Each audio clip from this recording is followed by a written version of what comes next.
নমস্কার। যুক্তি তর্ক সঙ্গে অর্কয় আপনাদের স্বাগত। আপনাদের সঙ্গে আমি অর্কপ্রভ সরকার। বাংলাদেশে আত্মপ্রকাশ করছে জাতীয় নাগরিক পার্টি। এই দলের প্রাণপুরুষ মোহাম্মদ ইউনূস। এই দল যাতে ছাত্ররা তৈরি করে, মানে বৈষম্য বিরোধী ছাত্র আন্দোলনের সঙ্গে যুক্ত যারা, তারা যাতে একটা রাজনৈতিক দল তৈরি করে সেটা নিশ্চিত করার সব রকম উদ্যোগ নিয়েছিলেন প্রফেসর ইউনূস। এমনকি ফিনান্সিয়াল টাইমসের একটা পডকাস্টে তিনি কথাও বলেছেন যে ছাত্রদের তিনি উৎসাহিত করেছেন একটা রাজনৈতিক দল করার জন্য। ইউনূসের দাবি ছাত্ররা ইনিশিয়ালি একটু দোনামোনা করছিল, তারপর তিনি তাদের প্রাণিত করেন যাতে একটা নতুন রাজনৈতিক দল তারা করতে পারে। এই রাজনৈতিক দলটার কাঠামো কিন্তু অনেকটা আম আদমি পার্টি স্টাইলে গড়ে উঠেছে, মানে যেখানে মুখ্য আহ্বায়কই শেষ কথা, কনভেনার। ইউনূস সরকারের উপদেষ্টা ছিলেন নাহিদ ইসলাম, তিনি পদত্যাগ করে এই নতুন দলের আহ্বায়ক হয়েছেন। দেখুন, নাহিদ ইসলাম যেদিনকে পদত্যাগ করলেন, তারপরে সাংবাদিক বৈঠক করলেন, he is flanked by two government bureaucrats, অর্থাৎ সরকারের যে পূর্ণ সমর্থন এই নতুন রাজনৈতিক দলটার পিছনে রয়েছে সেটা আর লুকো ছাপা করার কোনো বিষয় নয়।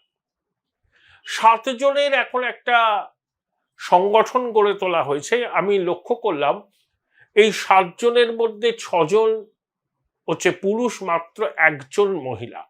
অর্থাৎ প্রথম থেকেই এই রাজনৈতিক দলটি মহিলাদের ব্রাত্য করে রাখারই উদ্যোগ নিয়েছে। নাহিদ ইসলাম নাকি তার ব্যাংক অ্যাকাউন্টে যাবতীয় তথ্য পেশ করেছেন। অরবিন্দ কেজরিওয়াল না ইন্ডিয়া এগেনস্ট করাপশনের মঞ্চ থেকে রাজনীতি ময়দানে এসেছিলেন, তারপরে তার কি পরিণতি হয়েছে আমরা সবাই জানি। এখন যে 7 জন পদাধিকারী হলেন নতুন রাজনৈতিক দলটার, তাদের মধ্যে 7 জনই কিন্তু ঢাকা বিশ্ববিদ্যালয়। ঢাকা বিশ্ববিদ্যালয়ে ছেলেমেয়েরা কোটা বিরোধী আন্দোলন করেছিল, কিন্তু বাংলাদেশে যে জুলাই আগস্ট গণ অভ্যুত্থান হয়েছিল তাতে কিন্তু বাংলাদেশের বিভিন্ন সরকারি ও বেসরকারি বিশ্ববিদ্যালয়ে ছাত্রছাত্রীরা অংশ নেয়। বেসরকারি বিশ্ববিদ্যালয়ের ছাত্রছাত্রীরা কোটা বিরোধী আন্দোলন করেনি, তারা পথে নেমেছিল যখন দেখল যে প্রশাসনের গুলিতে ঝাঁঝরা হয়েছে তাদের ভাইয়ের শরীর।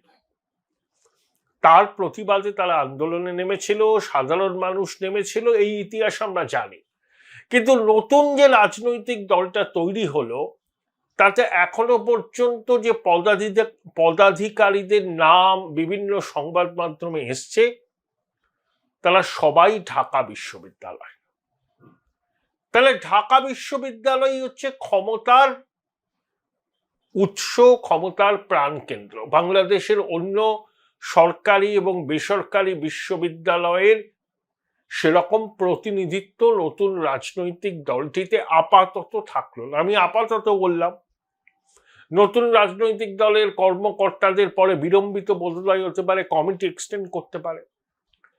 জামাতের যে ছাত্র সংগঠন, তার নাম ছাত্র শিবির, সেই ছাত্র শিবিরের কয়েকজন প্রথম সারির মুখের এই দলে যোগদান করার কথা ছিল, কিন্তু যা হয় পদ নিয়ে খেয়েই টানাটানি, তারা শেষ পর্যন্ত এই দলে যোগ দেয়নি। আর একটা নতুন রাজনৈতিক দল নাকি তৈরি হচ্ছে। দেখুন, রাজনৈতিক পরিসরে একটা নতুন দল আসলে মানুষের তার সম্পর্কে একটা এক্সপেকটেশন আসে। বদ্ধ জলাশয় হয়ে যায় যখন সেই চিরাচরিত 2-3টে দলের মধ্যে নির্বাচন ঘোরাফেরা করে, মানুষ অল্টারনেট খুঁজলেও অল্টারনেট পায় না। তাই তারা বাধ্য হয়ে ওই 2-3টে দলের প্রার্থীর মধ্যেই তাদের গণতান্ত্রিক অধিকার প্রয়োগ করে। কিন্তু একটা নতুন রাজনৈতিক দল আত্মপ্রকাশ করলে মানুষের প্রত্যাশা বাড়ে, কিন্তু সেই প্রত্যাশা এই নতুন রাজনৈতিক দলটিকে পূরণ করতে পারবে? প্রথমেই প্রশ্ন চিহ্ন উঠছে। কারণ এই দলটির পিছনে সরকারের মদত আছে, ইউনূসের মদত আছে, তার উপদেষ্টাদের মদত আছে, অর্থাৎ রুটলেস ওয়ান্ডার ইউনূস এবং তার রাজাকার উপদেষ্টাদের সুবিধা করার জন্যই এই নতুন রাজনৈতিক দলটির আত্মপ্রকাশ হয়েছে। একে আপনারা রাজার পার্টি বলতে পারেন। রাজা এবং রাজার পারিষদ বর্গ আড়াল থেকে এই দলটিকে সমর্থন করবে, পয়সা কড়ি দিয়ে, প্রশাসনকে বলে দেওয়া যাতে নতুন রাজনৈতিক দলটি কোনো বাধার মুখে না পড়ে। সেই জন্যই বললাম এটা রাজার পার্টি। ইউনূসকে আমন্ত্রণ জানানো হয়েছে নতুন রাজনৈতিক দলের উদ্বোধনে। আমি এই প্রতিবেদন যখন করছি শেষ পর্যন্ত ইউনূস যাবেন কিনা আমি জানি না, যেতেও পারেন নাও যেতে পারেন।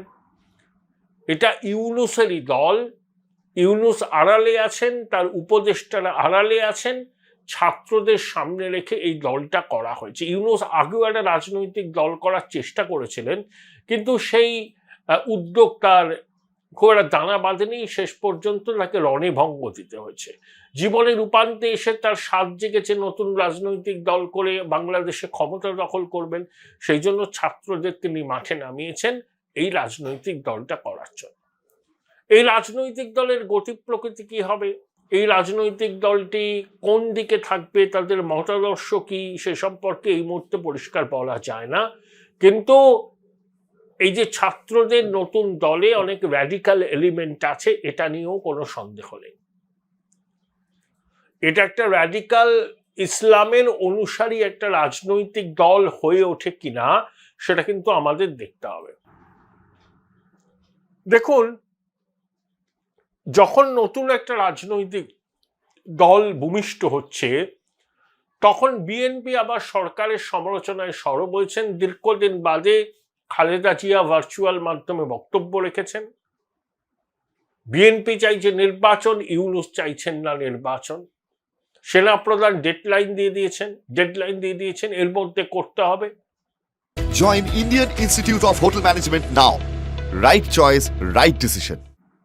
মাননীয় প্রধান উপদেষ্টা ডক্টর প্রফেসর মোহাম্মদ ইউনূস এইসব বলেননি সেনাপ্রধান, ডক্টর ইউনূস তুচ্ছ তাচ্ছিল্য। ইউনূস এমন একটা লোক, ওকে তুচ্ছ তাচ্ছিল্যই করা যায়। ও তো নোবেল পেয়েছে শান্তিতে নোবেল পুরস্কার জয়ী, বাংলাদেশকে অশান্তির রাজত্ব বানিয়ে দিয়েছে। অনেকে দেখছে কমেন্ট বক্সে লিখছেন প্রফেসর ইউনূস সম্পর্কে আপনাদের ধারণা নেই। হোল্ড ইউর ব্রেথ, খুব ভালো ধারণা আছে। ও যখন নোবেল পুরস্কার পেয়েছিল তখন নরওয়ে সরকার বলেছে নরওয়ে সরকারি অর্থ তছরূপ করেছে। গ্রামীণ ব্যাংক, গ্রামীণ টেলিফোন, নিজের এনজিও, নিজের পরিবার, এর বাইরেও কিচ্ছু বোঝে না। বাংলাদেশকে চেনে, লোভী, বৃদ্ধ, সুদখোর বাংলাদেশের মানুষের উপর ভ্যাট চাপাচ্ছে আর নিজের গ্রামীণ ব্যাংক করমুক্ত। আমেরিকার ডিপ স্টেটের কাছ থেকে টাকা এনে মগজদোলাই করে এই অভ্যুত্থান সংগঠিত করেছে ব্যক্তিগত প্রতিহিংসা চরিতার্থ করার জন্য, এবং পাকিস্তানের কোলে উঠে দুলছে এই সুদী বৃদ্ধ। পাকিস্তান হাই কমিশনের এখন খুব তৎপরতা।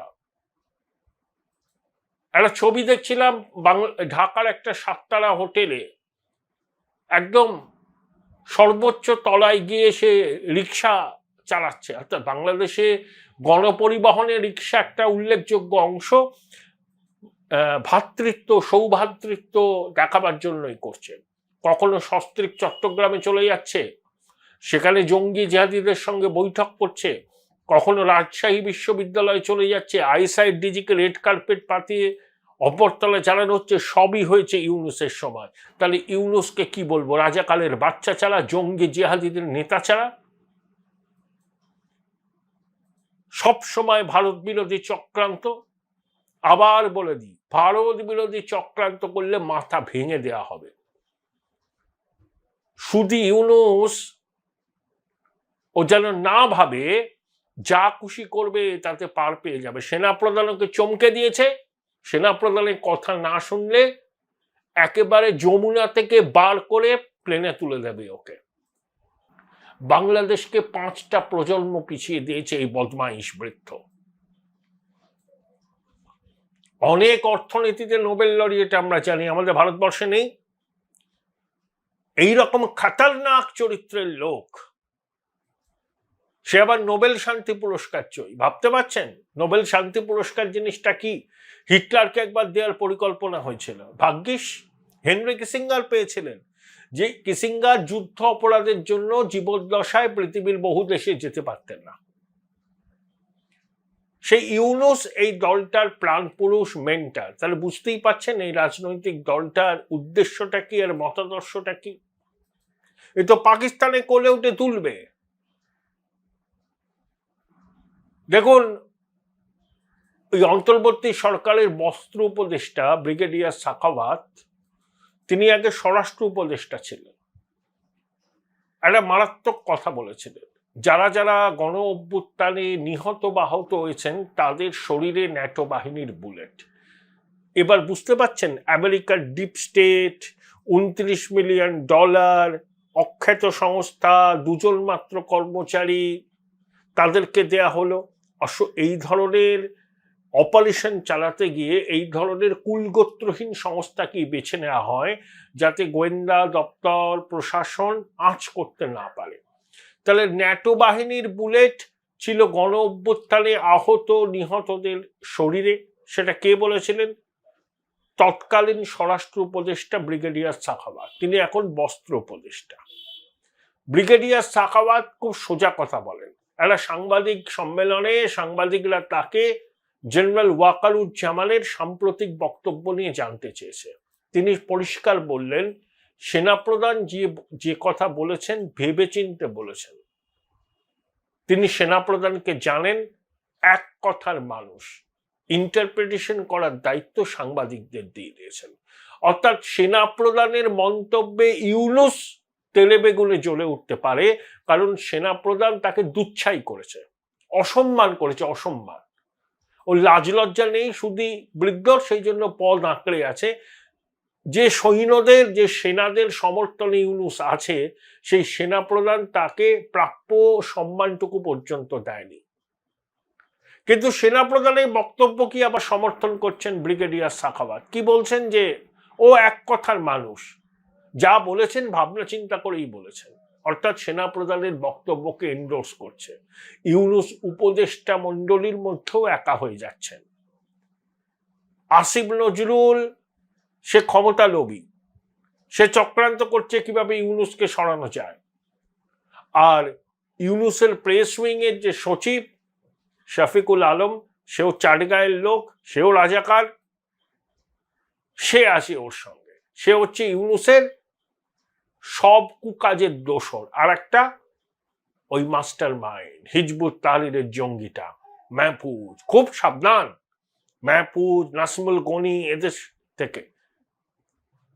বাংলাদেশের স্বরাষ্ট্র সচিব হিজবুত তাহরিরের বাংলাদেশে প্রতিষ্ঠা করেছিলেন। যে হিজবুত তাহরির দুনিয়ার 3টে দেশ বাদে সব দেশে নিষিদ্ধ, এমনকি পাকিস্তানে, বাংলাদেশে। ইউনুস সরকারের কেউ এই তথ্যকে চ্যালেঞ্জ করেছেন? তাহলে কিন্তু বলতে হবে মাহফুজের অতীত কি, নাসিমুল গানির সঙ্গে হিজবুত তাহরিরের সম্পর্ক ছিল কি ছিল না। যতক্ষণ না তারা ক্ল্যারিফাই করবেন, ততক্ষণ আমরা ধরে নেব যে এই সরকার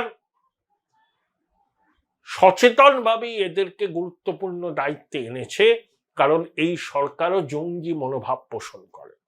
এবং নতুন রাজনৈতিক দলের প্রাণপুরুষ যেহেতু ইউনুস, তাহলে ইউনুস এদের মেন্টর, তাহলে নতুন রাজনৈতিক দলের আদর্শ কি হতে চলেছে সেটা বোঝার জন্য কোনো রকেট সায়েন্স জানার প্রয়োজন নেই।